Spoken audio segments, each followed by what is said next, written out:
కావాలనే మీ కలను నెరవేర్చుకోండి. సంప్రదించండి హెగ్డే ఫెర్టిలిటీ, హైదరాబాద్, తెలంగాణ.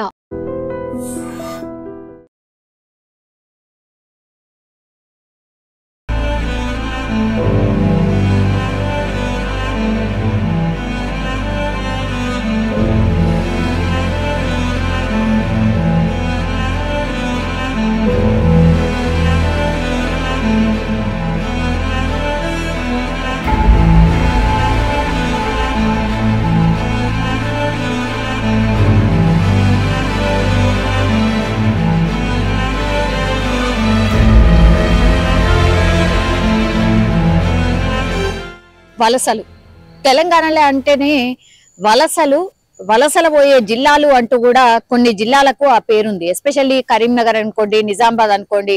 అంటే ఈ ఉత్తర తెలంగాణ వైపుగా ఉన్నటువంటి జిల్లాలకెళ్ళి చాలా మంది వలస పోయేటోళ్ళు. కానీ తెలంగాణ రాష్ట్రం వచ్చిన తర్వాత, తెలంగాణ రాష్ట్రం సాధించే కంటే ముందట కూడా పిలుపునిచ్చింది ఏంది అని అంటే, ఇక వలసలు ఆగుతాయి, మన రాష్ట్రం మనకొస్తది, ఇక మన బతుకులు మనకే ఉంటాయి అనేటువంటిది పెద్ద ఎత్తున నినాదం.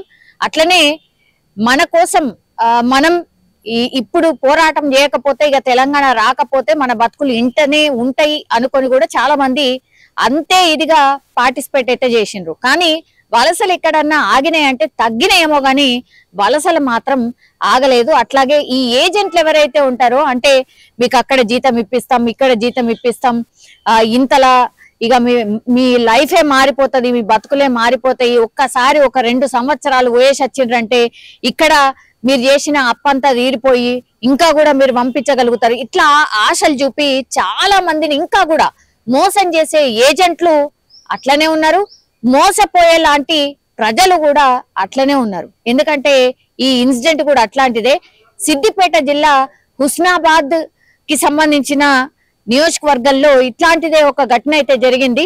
పాపం ఈ హుస్నాబాద్ నియోజకవర్గం అక్కన్నపేట మండలంలో పోతారం గ్రామ పంచాయతీ ఎక్కడైతే ఉందో అక్కడ బోడ శ్రీనివాస్ రెడ్డి, ఆయనకు 40 సంవత్సరాలు, వ్యవసాయ కూలీగా పనిచేస్తున్నాడు. సో వ్యవసాయ కూలీగా ఎన్నేళ్ళని పనిచేస్తాడు, ఎంతకని సంపాదించగలుగుతాడు, ఎట్లా కుటుంబ పోషణ అనుకున్నాడో ఏంటో. అతనికి భార్య అట్లాగే 2 ఆడపిల్లలు ఉన్నారు. సో ఆడపిల్లలు పెద్దగా అవుతున్నారు, వాళ్లకు పెళ్లిళ్ళు చేయాలంటే ఎంతో కొంత కట్నం ఇచ్చుకోవాలి. అట్లాగే వీళ్ళు భార్యాభర్తలు బతకడానికి కూడా ఎంతో కొంత కావాలి. కాబట్టి ఇట్లా వ్యవసాయ కూలీతో ఇక పని నడవదు. కాబట్టి ఏడికన్నా పోయి అంటే బొంబాయా లేకపోతే దుబాయా ఇట్లా వలస పోయేటోళ్లే చాలా మంది. అంటే బయటకు పోతే ఎంతో కొంత సంపాదించగలుగుతాం, ఇంటికి పంపించగలుగుతాం అన్న ఆలోచన చేస్తుంటారు. కాబట్టి వీటిని క్యాష్ చేసుకుంటారు. ఇట్లనే ఎవరో అక్కడో ఇక్కడో తెలిసిన వాళ్ళు చెప్తారు కదా, మా సుట్టపైనే ఇట్లా పోయిండు, ఇక మా పక్కింటాయన్నే పోయిండు, ఆయన మంచుకున్నాడు పంపిస్తున్నాడు అని. అట్లనే ఈ ఏజెంట్లు దాన్నే క్యాష్ చేసుకుంటున్నారు. ఈ సిరిసిల్ల జిల్లాకు సంబంధించిన ఏజెంట్ అట్లా ఈ శ్రీనివాస్ రెడ్డికి కూడా 4 లక్షలు తీసుకొని నిన్ను పంపిస్తా, దుబాయ్కి పంపిస్తా అంటూ అప్పుడు పంపుతా ఇప్పుడు పంపుతా అని ఆయనకు ఆశ చూపుతూనే ఉన్నాడు. సంవత్సరం దాటిపోయింది, అయినా సరే ఆ ఏజెంట్ పైసలు ఇచ్చిన తర్వాత అసలు ఏమీ సప్పుడు చేస్తలేడు. ఒకటి అప్పుడు అంటే ఇప్పుడు అంటున్నాడు, అసలైన ఫోన్ కూడా అటెండ్ చేస్తలేడు. ఇక 4 లక్షలు గంగలో ఓసినట్టే అని అనుకున్నాడు. కాబట్టే ఇప్పుడు శ్రీనివాస్ రెడ్డి ఏమనుకున్నాడో ఏమో. ఇక మనకు తెలుసు కదా, 4 లక్షలు ఆల్రెడీ కూలి పని చేస్తుంది, కుటుంబ పోషణే భారంగా మారిన టైంలో 4 లక్షలు అప్పో సొప్పో తెచ్చి బయట నుంచి ఇక పోత కదా దుబాయ్ అనుకున్నాడు. అట్లా కాలయాపన చేస్తూ ఆ అప్పుడు ఇచ్చిన ఎవరైతే ఉన్నారో వాళ్ళు వచ్చి ఇంటి మీద కూర్చుంటున్నారు, అప్పులు ఎప్పుడు తీరుస్తావో అని అడుగుతున్నారు. సో ఇవన్నీ తట్టుకోలేక పాపం భార్య బిడ్డలకు ఏమి చెప్పుకోలేక ఇంట్లో, అంటే ఈ వేసవి కదా అంటే ఎండాకాలం కదా బయట చల్లగా ఉంటదని చాలా మంది వాకిట్లో పడుకుంటూ ఉంటారు. అట్లనే నిన్న రాత్రి ఈ ఫ్యామిలీ మెంబర్స్ అందరు కూడా ఆరు బయట వండుకున్నారు. తర్వాత మధ్యరాత్రి ఈ లోపలికి వెళ్ళి గడియ పెట్టుకొని పూర్తిగా ఫ్యాన్ కి ఊరేసుకొని ఇప్పుడు శ్రీనివాస్ రెడ్డి చనిపోయిన పరిస్థితి. అయితే మధ్యరాత్రి వాళ్ళ భార్యకు మెలకు రావడం, చూస్తే భర్త పక్కన లేకపోవడం, ఎక్కడికి పోయిందా అని చూసేసరికి ఎంతకి తలుపు ఓపెన్ కావట్లేదు. దీంతో పక్కన వాళ్ళని అందరినీ లేపి తలుపులు పగలగొట్టి లోపలికి వెళ్లి చూసేసరికి ఫ్యాన్ కి వేలాడి కనిపించాడు భర్త. దీంతో హుటాహుట్న కొనా ఊపిరితో ఉన్నాడు అప్పటికి కూడా శ్రీనివాస్ రెడ్డి. అప్పుడు కొనా ఊపిరితో ఉన్నటువంటి శ్రీనివాస్ రెడ్డిని దగ్గరలో ఉన్నటువంటి సిద్దిపేట దగ్గరలో ఉన్నటువంటి హాస్పిటల్ కి, ప్రభుత్వ ఆసుపత్రికి తరలిస్తే అప్పటికే డాక్టర్స్ చెప్పేశారు చనిపోయాడని.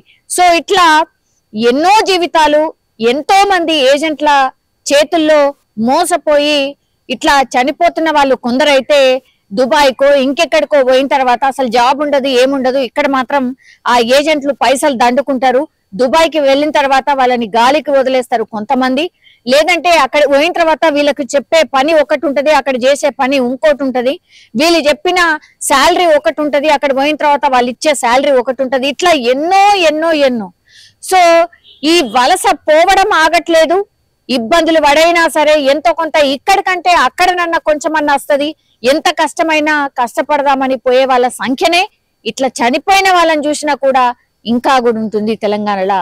సో ఎన్ని ప్రభుత్వాలు మారినా సరే మా బతుకులైతే మారతలేవు అనేది మరోసారి ఇట్లాంటి ఇన్సిడెంట్ చూసినప్పుడు మాత్రం అర్థమవుతోంది.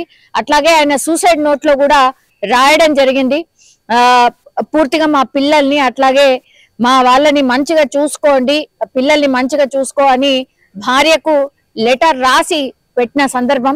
సో సూసైడ్ నోట్ లభ్యమైంది కాబట్టి పోలీసులు ఇంకా ఇందులో వేరే కోణం ఏం లేకపోయిండొచ్చు. అప్పు ఉంది, ఇంకోవైపు ఏమో పూర్తిగా వాళ్ళ పిల్లల్ని అంటే వాళ్ళ కోసం సంపాదిద్దామని అప్పులు చేసిండు. తీరా చేస్తే అప్పులు తీర్చలేక అట్లాగే ఏజెంట్ చేతిలో మోసపోయినటువంటి శ్రీనివాస్ రెడ్డి సూసైడ్ నోట్ అయితే ఇప్పుడు పోలీసుల దగ్గర ఉంది. క్లియర్ కట్ గా ఎవ్రీథింగ్ రాశాడు, ఎట్లెట్లా మోసపోయిండు, ఎవరి దగ్గర మోసపోయిండు అని. ఇప్పుడు సిరిసిల్లకు సంబంధించిన వ్యక్తి మోసం చేసినట్టుగా చెప్తున్నారు కాబట్టి ఈయనని మరి పోలీసులు అదుపులోకి తీసుకొని ప్రశ్నించే అవకాశం అయితే కనిపిస్తోంది. అట్లాగే కేసు అయితే నమోదు చేసుకున్నారు.